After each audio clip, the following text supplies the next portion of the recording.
Necesitas nacer de nuevo, le dijo Jesús a Nicodemo, un famoso, un destacado fariseo que fue a buscar a Jesús de tal manera que no fuera notorio ante los ojos de terceras personas.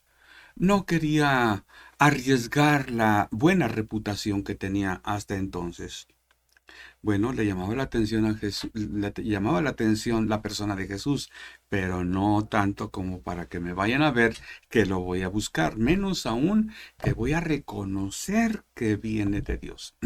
Fue cuando Jesús le dijo, necesitas no solo reconocer, darte cuenta que vengo de Dios, sino tú necesitas no saber, sino nacer de nuevo. A la pregunta que le hiciera Nicodemo, ¿cómo es eso? Le dijo, le explicó.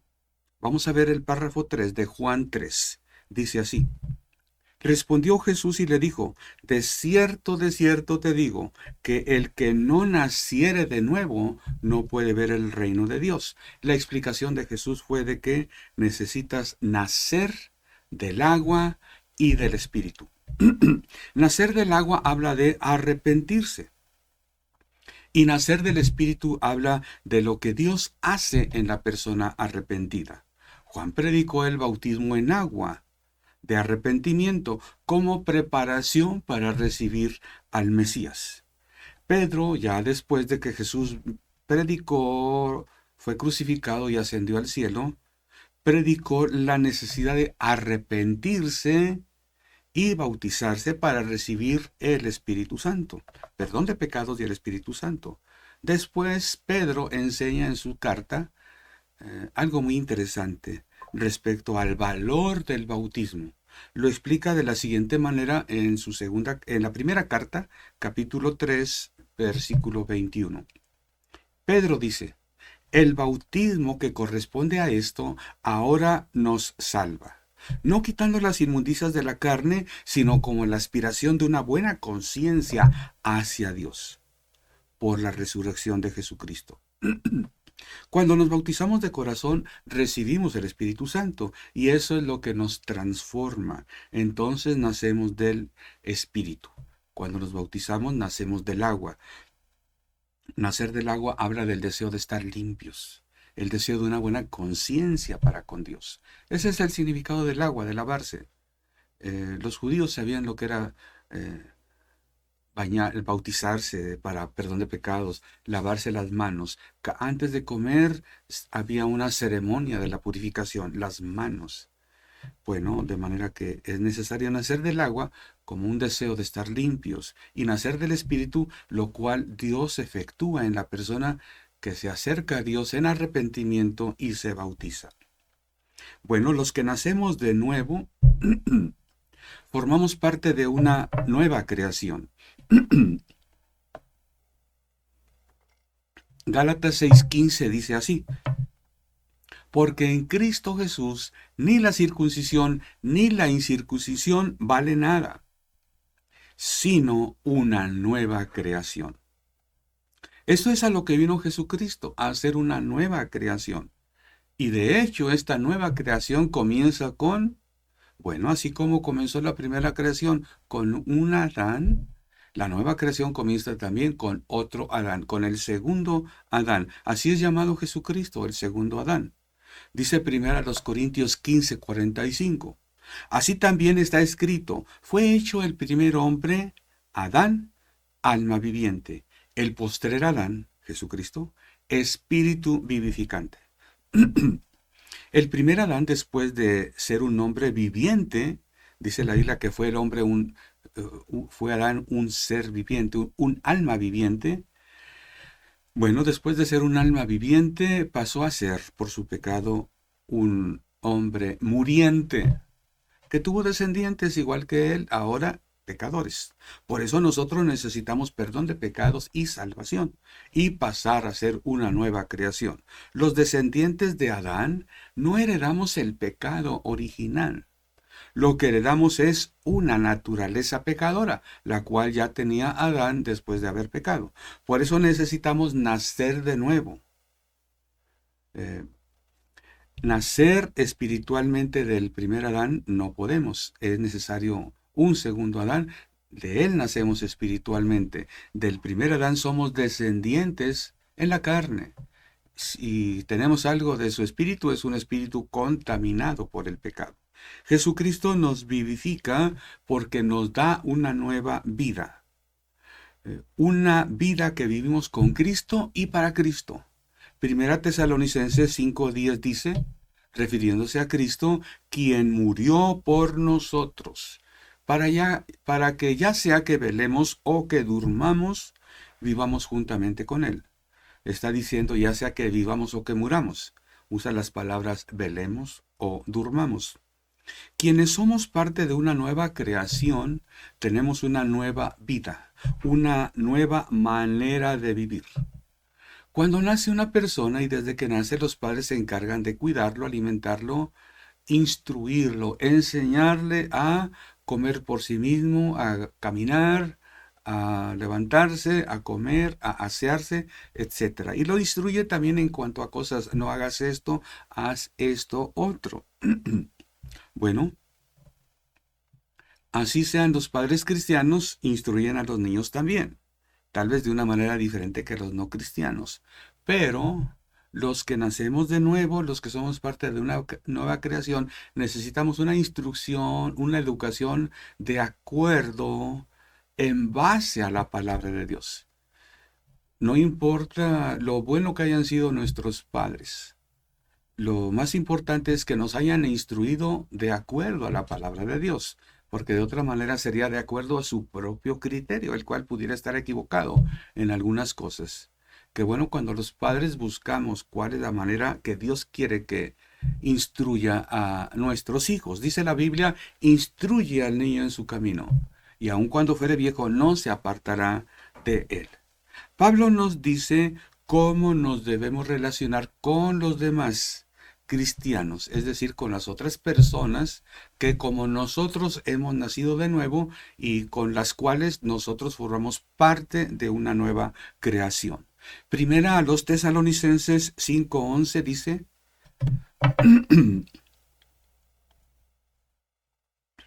por lo cual animaos unos a otros. Vamos a ver varias cosas que tienen que ver con relacionarnos con los demás. Edificaos unos a otros, así como lo hacéis. Os rogamos, hermanos, que os reconozcáis a los que trabajan entre vosotros y os presiden en el Señor y os amonestan. Y que los tengáis en mucha estima y amor por causa de su obra. Tened paz entre vosotros. También os rogamos, hermanos, que amonestéis a los ociosos, que alentéis a los de poco ánimo, que sostengáis a los débiles, que seáis pacientes para con todos. Bueno, hay varias cosas que dicen, están enlistadas. Vamos a ordenarlas de acuerdo al tema. Respecto a los demás cristianos, nosotros debemos de ser pacientes para con todos, animarnos unos a otros, edificarnos unos a otros, amonestar a los ociosos, alentar a los de poco ánimo, sostener a los débiles. Bueno, son muchas cosas que a veces los cristianos no le damos importancia en las iglesias. Ser paciente para con todos. Hay personas que son pacientes. Hay cristianos que simplemente dicen, ay, es que yo no soy paciente. Pues vas a batallar más, pero tienes que ser paciente para con todos. No tienes paciencia, pídesela a Dios. ¿Sabes cómo una persona se hace paciente? Cuando Dios prueba su fe. Cuando tú pides a Dios y no recibes lo que pides. Cuando tienes fe y estás casi seguro que lo vas a recibir y Dios te dice no. Dios prueba tu fe y produce la paciencia. Si te falta paciencia para el trato con los demás, pídele a Dios paciencia. Nada más prepárate porque tu fe va a ser probada. Animaos unos a otros. Es fácil dar palabras de ánimo a veces a una persona, pero unos a otros se refiere a debemos relacionarnos con todos y el que necesita ánimo tenemos que darle ánimo. No todas las personas se sienten a gusto, ni saben lo que es esto, pero todos debemos hacerlo. Ese es el mandato para los cristianos. Animaos unos a otros, edificaos unos a otros. ¿Cómo vamos a edificarnos? La palabra dice que hablando entre vosotros con himnos, salmos, cánticos espirituales, nuestro lenguaje que sea para levantar a la persona, para ayudarle a que crezca. Esto es edificados unos a otros. Tú vives de manera que con los que te relacionas se edifican, crecen, se levantan, prosperan, o, o lo haces tú mismo. Recuerdo cuando niños, cuando jugábamos, cada quien para su santo, era una frase que a veces se decía. No se trata de ayudar, pedir ayuda. Cada quien para su santo. Bueno, los cristianos no usamos esas palabras, pero esas actitudes con frecuencia las encontramos en la iglesia. Cada quien. O como dicen otros, con sus propias uñas se rascan si tienen comezón. Bueno, es otra cosa. Alentéis a los de poco ánimo. Hay quienes se animan, pero luego se desaniman. Alentés. Alentar es que cobra ánimo, que se anime, que desaparezca la depresión, que sostengáis a los débiles, los que no se pueden sostener, caminan y se caen, retroceden, sostenerlos. No que los dejes ahí, no que les digas adiós, no que les digas allá te espero, que los sostengáis. ¿Para qué? Para que sigan caminando. Así como cuando alguien se lastima, ¿has visto a alguien allá en la selva, en el desierto, en la guerra, que unos compañeros rescatando de un incendio se pasan el brazo, lo sostienen y van caminando? Eso es sostener a los débiles. Bueno, ese es en trato con los demás. ¿Y qué con aquellos que me hablan, que me dicen, que me enseñan, que me regañan? Porque eso quiere decir amonestar. Dice la Biblia que reconozcáis a los que trabajan entre vosotros. Los que trabajan entre vosotros no trabajan en otras partes. Trabajan para que tú recibas bendición. Hay personas que trabajan en el ministerio y también tienen un trabajo secular. Así es llamado. Yo en tiempo lo he hecho así. Pero cuando trabajo de tiempo completo, me dedico a la obra de Dios. Pablo dice a Timoteo, no te enredes en los negocios de tu vida para agradar al que te tomó por soldado. Algunos ministros de Dios no podemos ocuparnos en otras cosas, no podemos ocuparnos en a ver de qué manera gano dinero, a ver cómo gano dinero extra. Tenemos que dedicarnos a ver cómo la iglesia es edificada, a ver cómo los hermanos pueden crecer espiritualmente. Entonces aquí la exhortación, reconócelo, date cuenta que está ahí con un trabajo. Y luego dice, que reconozcáis a los que os presiden en el Señor y os amonestan. Presiden en el Señor es los que están al frente. Ese es el significado literal de presidir. Estar al frente, estar de pie. ¿Para qué? Para dirigir, para guiar. Y os amonestan. Cuando un cristiano necesita ser amonestado, cuando debiera hacer cosas que no hace, cuando hace cosas que no debiera, cuando sabe lo que debe ser y no lo hace, requiere amonestación. Bueno, si en las iglesias a veces falta alentar, animar, amonestar, tantito peor. En las iglesias muchos creen que debemos amarnos y no decirnos lo que está mal, no señalar nuestros errores, no señalar las faltas, no. Muchos cristianos creen que la iglesia es para ser apapachado. Bueno, sí es sostener a los débiles, alentar a los de poco ánimo, etcétera, pero amonestar a los ociosos. Y así como los ociosos requieren amonestación, otras personas requieren amonestación. Para eso Dios tiene una persona para que trabaje en su obra. El Señor pone a alguien para que esté ahí, para que cuide su rebaño. El rebaño es de Dios y vamos a dar cuenta de ese rebaño. Entonces necesitamos cuidar, ayudar, alentar, animar, pero amonestar cuando haga falta. Cuando vivimos de esta manera, estamos sirviendo a Jesucristo, al cuerpo de Cristo. Romanos 14:8 nos lo dice de esta manera.